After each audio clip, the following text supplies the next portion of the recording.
Some random musings and project updates. This here is what my son Teddy and I call the Frankster. Working on kind of fitting parts out there, seeing how things are going to lay out with it.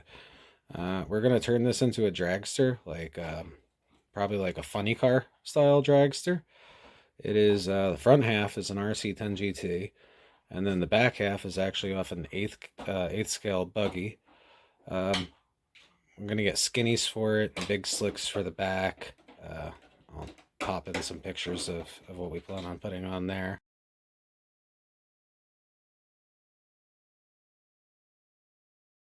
Still need to figure out a body.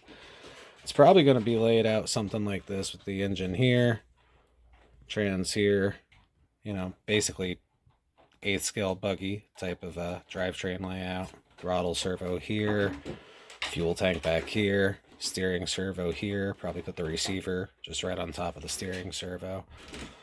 Still need to figure all that out. This isn't the engine that we're going to use in there. We'll probably put in something a little bit bigger, like a 0.28 or something like that. The goal is for it to rip pretty good, in a straight line at least. So chipping away at that. Onto this guy over here. I put brass bushings in here to protect the aluminum, but there's play vertically like that, so I'm actually going to be replacing those brass bushings with flanged brass bushings. So they'll be the same size, but they'll have a I think it's like 1.8 or 1.2 millimeter thick flange on either side. So that with some shims, I should be able to get it, nice and snug, where obviously it's not binding, but where there's no more slop. I absolutely hate slop in anything. Then coming over here, this engine, I can't believe it's held on this long, but it lost like all of its bottom end torque and grunt. Even with the lower gearing that I have in this, it doesn't really want to wheelie. I'm going to try to buy a little more time out of it, either re-pinching it or trying that reverse pinch thing that like we saw like Luke do with the pipe cutter on the piston to kind of give it like an oil ring and mushroom out the piston a little bit. See if that works. Then we have this little shockwave Buggy here, which unfortunately isn't really good at anything.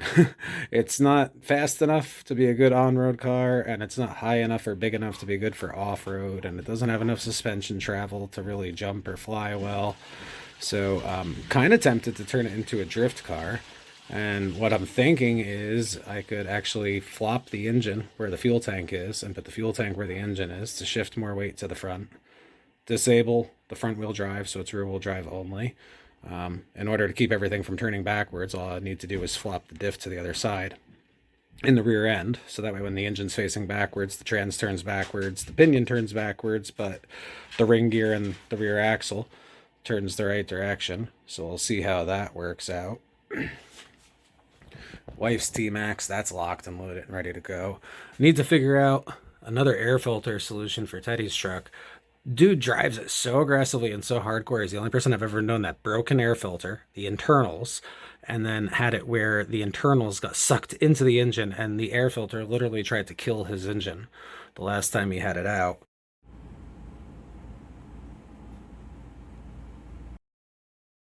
And the same exact thing is going to happen to this one. So I need something that's like straight up, more centralized, where it's not hanging off to the side like that, liable to get damaged.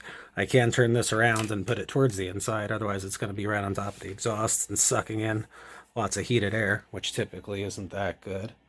And then from a shop perspective, not sure what I'm going to do with this. It needs a new piston seal. It really struggles to build compression once it gets to about 60 psi or something like that.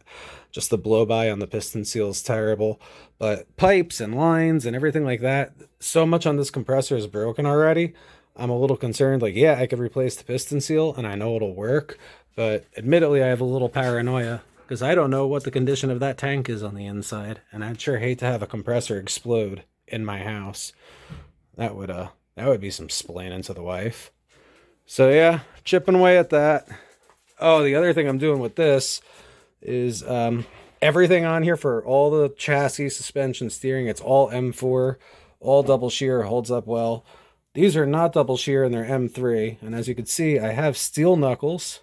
My buddy Dan made these for me. They're super strong, super solid, bulletproof. They're probably the last part on the truck that would ever break. There's not enough meat there where I feel comfortable drilling it out and tapping it to an M4 screw. And I was fine. I was like, okay, well, these could function as a fuse on hard nose dives where everything's kind of compressing in on itself and the servo saver doesn't get a chance to function. Instead of breaking something more expensive or difficult to change, it could shear these bolts, but they shear a little too easy. So what I'm going to try, plan A, is titanium bolts. I have them on the way.